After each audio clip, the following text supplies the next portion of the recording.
With the trade deadline fast approaching, it is that time of the season when rumors and speculations populate the NBA. Let's waste no time and jump right into some key players that might be moved.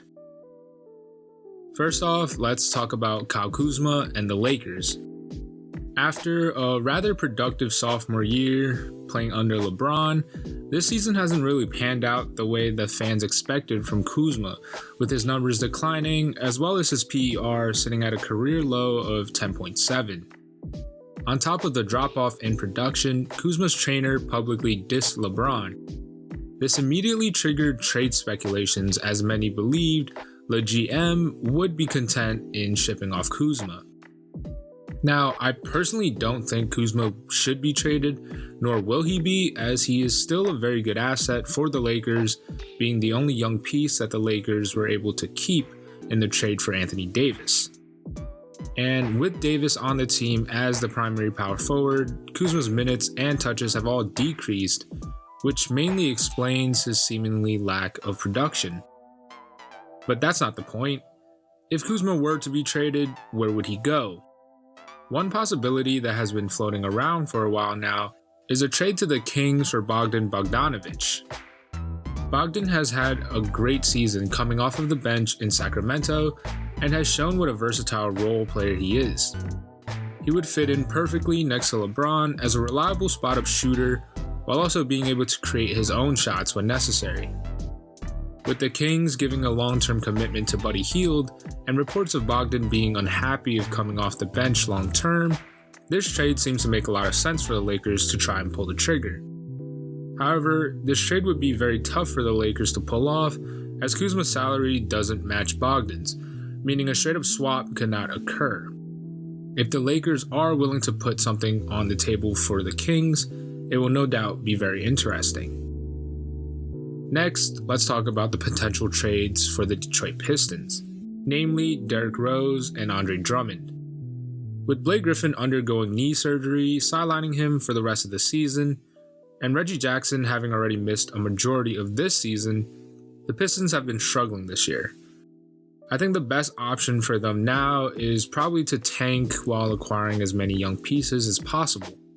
So firstly, let's explore potential trade options for Derrick Rose. D-Rose has had a phenomenal season coming off the bench in Detroit, posting his best numbers since his MVP season in 2011. He seems to be back in form and has proven to be very effective playing with limited minutes. The most interesting potential trade destination would be, lo and behold, the Los Angeles Lakers. The Lakers would have a much easier time acquiring D-Rose as compared to Bogdan Bogdanovic, possibly packaging Kuzma and Quinn Cook to send to Detroit. The Pistons would receive young pieces to add to their core, while the Lakers would receive a much better point guard to provide offense when LeBron and AD are off the court. Based on ESPN's Trade Machine, according to John Hollinger, the Lakers would be projected to win 9 more games.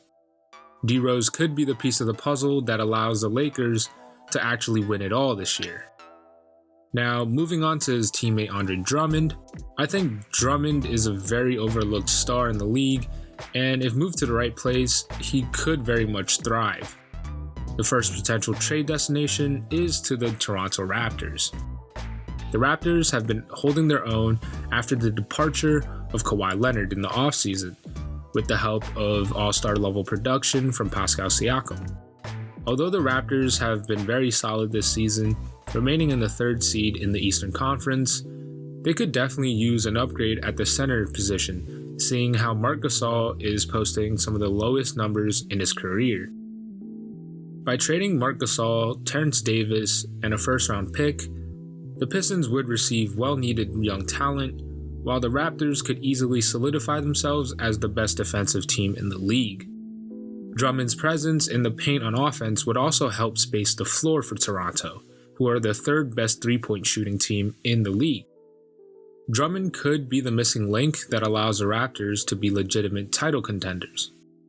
Speaking of which, another interesting trade possibility is to the Boston Celtics, and honestly, I think this is not only the most probable, but the best trade for Drummond. In the past few years, the Celtics have always seemed to be one piece shy of being legitimate title contenders, and yet again, Drummond could very well be that missing piece. Boston already has a great young core with Jaylen Brown and Jason Tatum, and although Gordon Hayward adds versatility off the bench, I think he is quite expendable. So by packaging Gordon Hayward and a few picks, the Pistons would receive options to rebuild for the future, while the Celtics would receive an immediate boost on both ends of the floor. I think Drummond would thrive under the coaching of Brad Stevens and give the Celtics the edge to come out on top in the East. Finally, let's talk about D'Angelo Russell. There has been speculation that there could be a trade involving D'Lo going to the 76ers in return for Ben Simmons. Over recent years, the 76ers have tried to make the Ben Simmons and Joel Embiid pairing work, but have always fallen short. And this season, although both are playing quite well, the 76ers have struggled a bit, sitting only half a game above the 6th seed in the East. Trading for D'Angelo Russell would give the 76ers much more versatility from range, as well as a great pick and roll duel with Joel Embiid.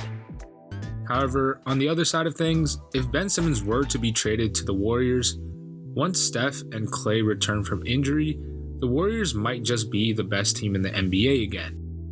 Ben Simmons' criticisms have always been about his lack of ability to shoot the ball. But unlike D'Lo, who is a more ball-dominant and score-first type of guard, Ben Simmons is more of a playmaker, always trying to set up his teammates. So if he was on the floor with the two arguably best shooters in NBA history, it's hard to think of a way to stop them. But good news for the rest of the NBA, because D'Lo and Ben Simmons' contracts don't match up right now, so this trade could only happen during the summer when Ben Simmons' extension kicks in. But if this trade does end up happening, the Warriors would have a lethal offense and no doubt once again be in the conversation for the best team in the NBA. Anyways, that's the video. Thank you guys so much for watching. Let me know in the comments what you think about these trades and any other potential trade possibilities that could be interesting. And until next time, stay tuned.